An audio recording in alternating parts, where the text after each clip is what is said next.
just finished watching the newest episode of Perry Mason, Chapter 5, and they finally get to the point.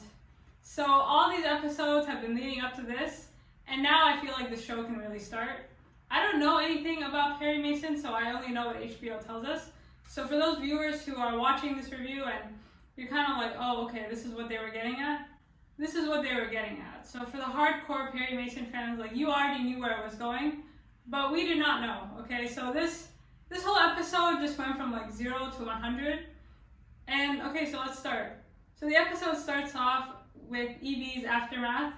So you see Della coming to pick up Evie, but he's dead. She finds him dead in his apartment and she calls Mason.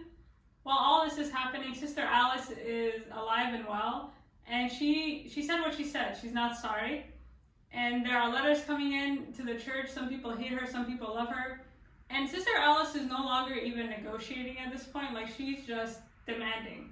It's kind of my way or the highway with her, to the point where she posts Emily's $25,000 bond, which I thought was pretty excessive, considering she had absolutely no support. But whatever the case, Alice is, she's sticking by Emily. Yeah, so she sees Emily as a sister and someone that she's gonna protect. So now she's committed to her, and that's it. So Emily's case is shit. Like, she is just, her case is going nowhere. She seems pretty dead in the water up until the end of the episode. So you see that Mason and his partner Pete are still investigating, and Pete kind of finds out that Innes, the detective who was responsible for all those murders, actually took it upon himself to be lead investigator of this case. And that already is starting to... The thing with the show is that you're waiting for these characters to catch up to what we already know.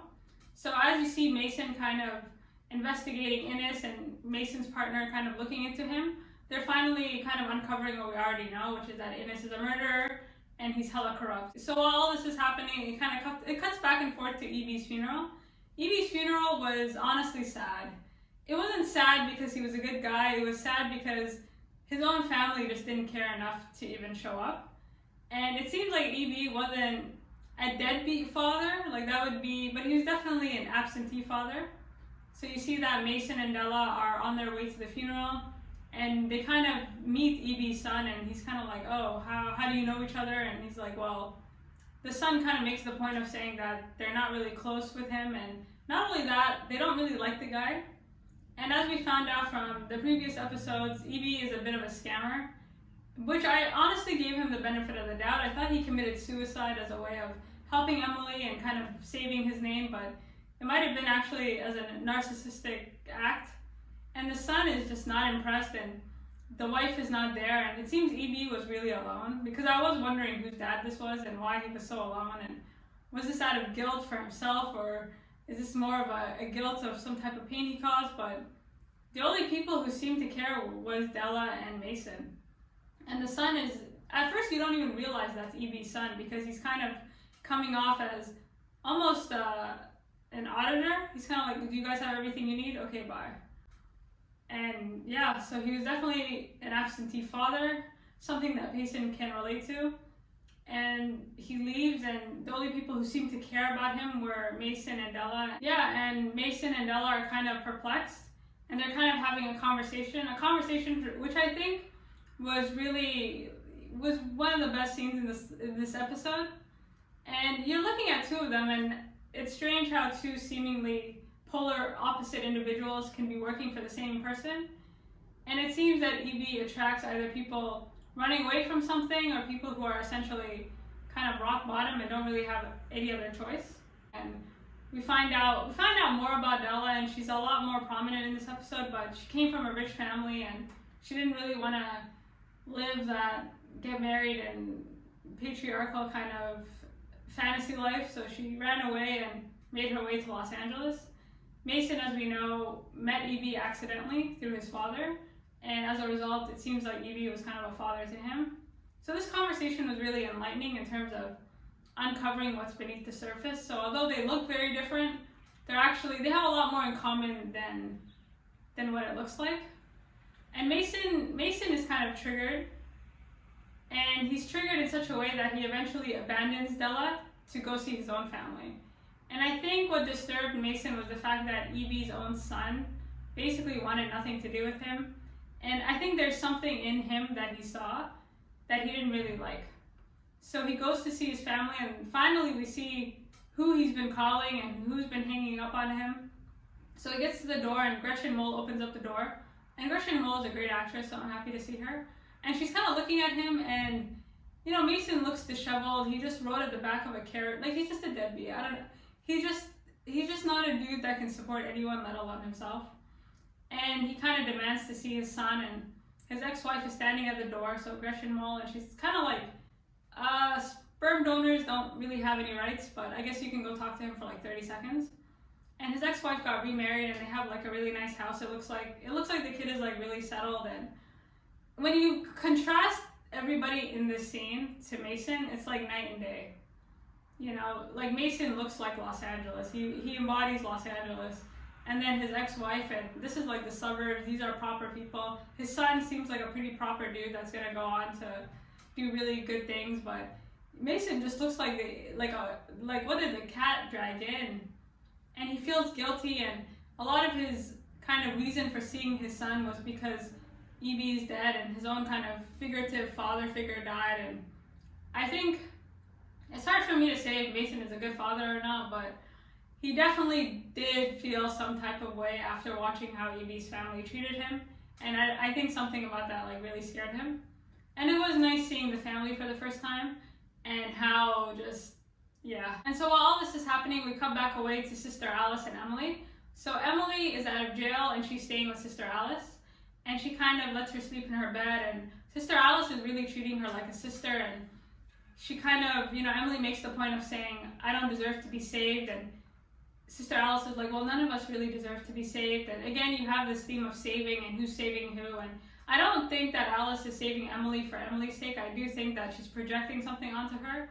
And what she's projecting onto her, we're not really sure.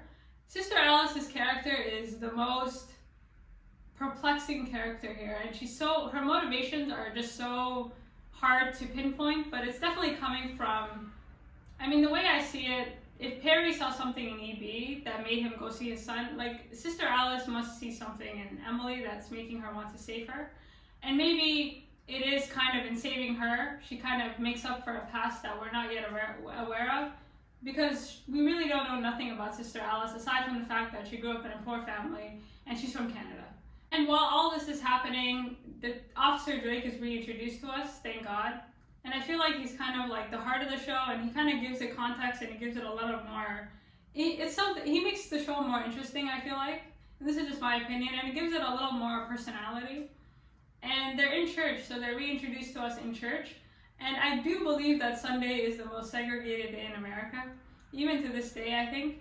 And you see the preacher in that church basically saying how Black America needs to fight, and you know, y'all can't just be complacent in these things. And everybody's kind of like, oh, okay. And there's a conversation between Drake, his wife, and a couple of church friends, and the church friends are like, yeah, he's really being radical, but we should support him. And of course, you know, Drake's wife is a little scared after that encounter with Innes. And she kind of goes, well, you know, we should keep our heads down, because at the end of the day, the reality is the reality, and no amount of sort of preaching is going to change that. And her husband's kind of looking at her like, I'm not going to argue with you, but if it's not going to change, then we should fight anyways. And I do like the contrast between Drake and his wife, because I think his wife is a lot more realistic, and she sees it as survival. Like, they have to do what's best for them. And she kind of sees it as like carving out a space that at least can maybe help somebody one day, whereas Drake is very ambitious. He doesn't see himself, like, he's clearly unmotivated by money, and he really kind of sees himself as a good guy, and he does believe in a system that's inherently corrupt, and to get ahead, you have to really chop people's heads off. So he's a little more naive than his wife, and seeing them kind of have these ideas is honestly really charming. So while all this is happening, we cut back to Della, Alice, and Emily. And so Della comes over to see Sister Alice because she finds out that Emily's out, and I guess Sister Alice has posted the bail. And in this conversation, they need to find Emily a new lawyer. And I guess the courts have already appointed Emily a new lawyer, and Emily's new lawyer just looks like a really shitty person, and as we find out towards the end of the episode, he is a really shitty person.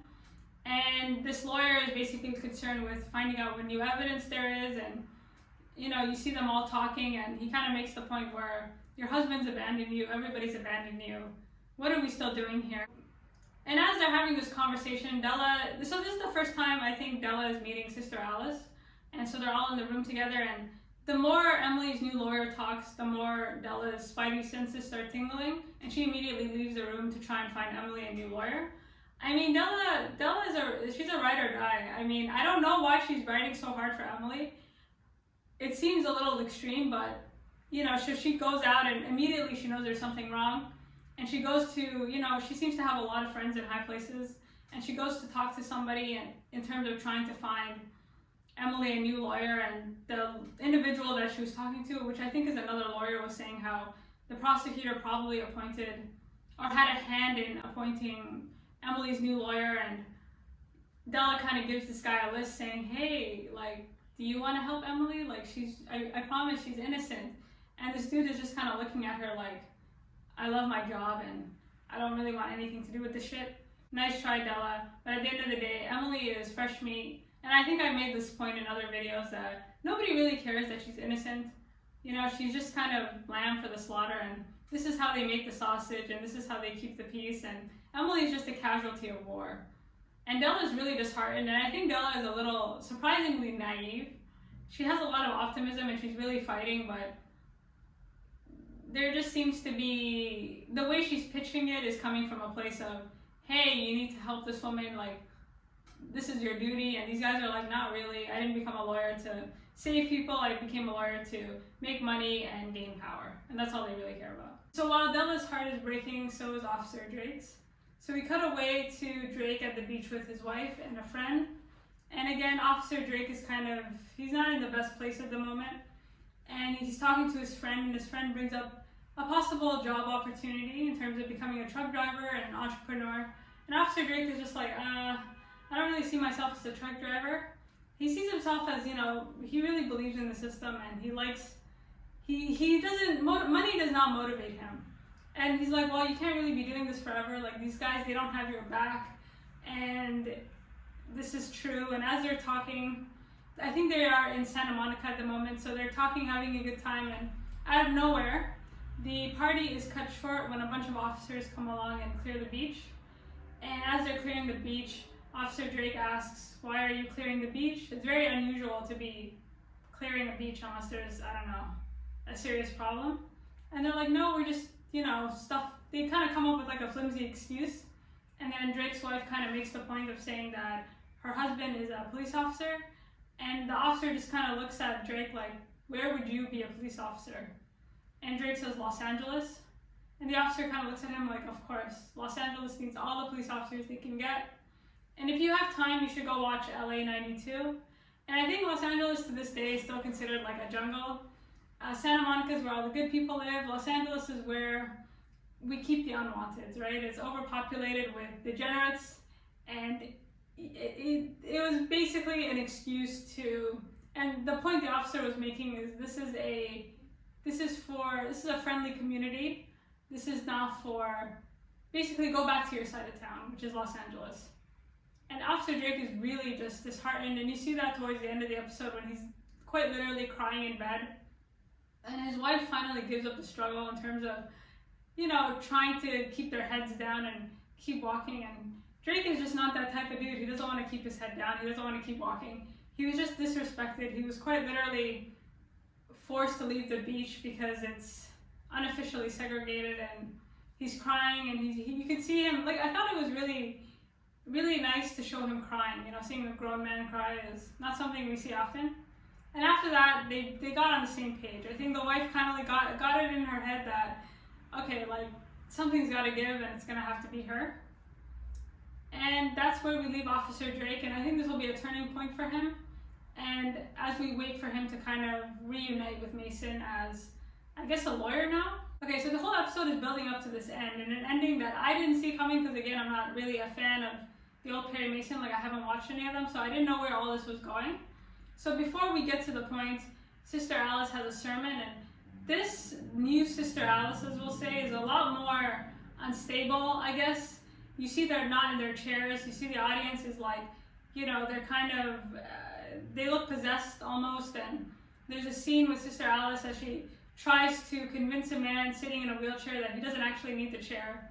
And the way she does it is like super scammy and weird. And she has her Bible and she's like, where's your faith? And she's like whispering in his ear, like, don't get up until I tell you to. And she's like, God has power. And she's kind of like, you're being a pussy.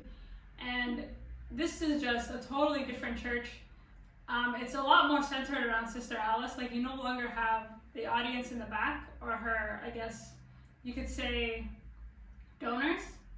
And all the people that have supported her have actually branched out to another church that I think they call Formed Radiant Assembly of God. And you see them carrying these like baby dolls, basically, denouncing her and saying that she's the devil and that she's just not really in her right mind. The other thing about Sister Alice's church is that it's very multiracial, and it seems like she's attracting all kinds of people from different walks of life. I think one of the most disturbing kind of scenes here was when Sister Alice takes Emily to her baby's grave, and Emily's crying, and she kind of comes up from her crying and says, will you basically need to take out his body in order to resurrect him? And Emily, this is the most energetic we've seen Emily. Like, up until this point, she's been kind of dead, almost, she can't help herself, and to be honest, we don't really want to help her. And I think she really believes that her baby will be resurrected. And Alice kind of looks at her like, oh shit, I didn't think that far ahead into the plan. And that's where we leave Sister Alice kind of in her own weird, culty, strange situation that'll pick up. Again, I don't know what the purpose of her character is yet, but we'll see. And then we get to the point. Okay, so this whole episode has been leading up to this climax. And you see that Mason has been kind of in grieving this whole episode. His partner has done most of the legwork in terms of trying to talk to Innes and identifying holes in his story. And it's clear now that they know that Innes was involved. But again, Mason is grieving and he's not really in the right mind. And he goes to visit Emily's new lawyer. And Emily's new lawyer is really a snitch for the prosecution, because there's a scene where Della listens in on his call, and it seems like this new lawyer for Emily is giving information to the prosecution to help their case and throw Emily in jail. And Mason is not an idiot, so he goes to see this new lawyer, and he starts beating the shit out of him, which is refreshing for a guy who's been beat up his whole life. And he's kind of tossing him around the room, throwing alcohol in his face, as you know, is prohibition. I guess drinking alcohol is legal, but selling it is illegal, or he kind of makes some sort of like distinction like that. And Mason is he's becoming unhinged. He's not really in his right mind. He's, as much as like he is right, it's at a dead end. Like, he's only as good as the lawyer in whom he gives this information to. And it seems like he can't really mentally afford another loss. He was just shamed out of his house. His figurative father figure has died. He's not okay. And he goes to see Della, and Della's kind of looking at him like, yeah, she's frustrated, but not as frustrated as Mason. And he's kind of going in on the case saying, even what's the point? Like, we're gonna do all this work and she's gonna be thrown under the bus anyways, because at the end of the day, it's not really within their power to determine how Emily's lawyer proceeds, or if Emily's lawyer wants to proceed. And at the end of the day, there's just too much baggage that will come with winning. Like, there seems to be no benefit in helping Emily whatsoever. Even if you prove that she's innocent, you're just gonna get way too many enemies, and it's just not worth it. And as Mason is talking and he's in his drunken whatever, you see Della looking at him like, she gets an idea, and she signs a piece of paper, and they go over to Sister Alice and Emily's house, and they kind of say, hey, Mason will be your lawyer. And I was like, what? How is he going to be a lawyer? He's like barely a private, like he's a very, again, I only know what HBO tells me, but he's barely a private detective. Like, I don't know how he's going to be a lawyer. And even Mason's like, I have no idea how I'm going to do this job. And he doesn't actually have any experience. Essentially, Della forges a apprenticeship certificate. And back in the day, and I think in some states this is true, that you can actually, if you don't have your undergrad, you can work under a lawyer, you can work under someone in the legal field to gain experience and go to law school or pass the bar. So she kind of forges this document saying that Mason has forever been a lawyer in training. I was like, okay. And even he was like, okay. And that's that. And luckily for him, the system is corrupt and life is unfair. So Del is able to kind of pull some strings and call some friends. And the final scene is basically him being tutored by a Yale law graduate or a district. Like, Della has friends in high places. And thankfully for Mason, because I was like, how is he going to take the bar exam in 2 weeks? But again, the system is corrupt and this test hasn't changed in apparently 23 years. So that's it. The episode ends and Mason is a lawyer. He passed the bar exam. He didn't really study for it. He just literally memorized all the answers, becoming a lawyer, and there you have it, rock bottom. Like, this is their only decision. This is the only thing that Emily can do to kind of save herself by having someone who has literally nothing to do to save her. And again, you have this theme of saving, but who's really saving who? And who's this saving for? And I'm not gonna lie, I didn't see that coming. I was really like, okay, like he's just gonna become a lawyer like that. Like he didn't actually have the qualification before, like he just got it. So I had to suspend belief a little bit, but I guess we're getting to the point, like this is this whole thing now, and this will be like how the rest of the seasons play out. And I'm glad they made the switch because you were wondering where this was going. Like even if they did find all this out, who would they give it to? And yeah, I guess they're setting him up to be a white knight in a way. Overall I enjoyed it. They finally get to the point, and I think now that Mason is more organized, the rest of the season will be more organized, and they can kind of go full steam ahead. Because right now they've been kind of tiptoeing and beating around the bush and doing all these kind of schoolyard tricks, and it hasn't really been working, but this was nice. They set up a nice foundation. They got us invested in all the characters, which is why the first season of a show is always hard, because you really have to give it time to become a butterfly. It's like a caterpillar that becomes a butterfly, but overall I enjoyed it. And until next week, thanks for stopping by, thanks for watching, thanks for clicking my thumbnail, and peace from the Middle East.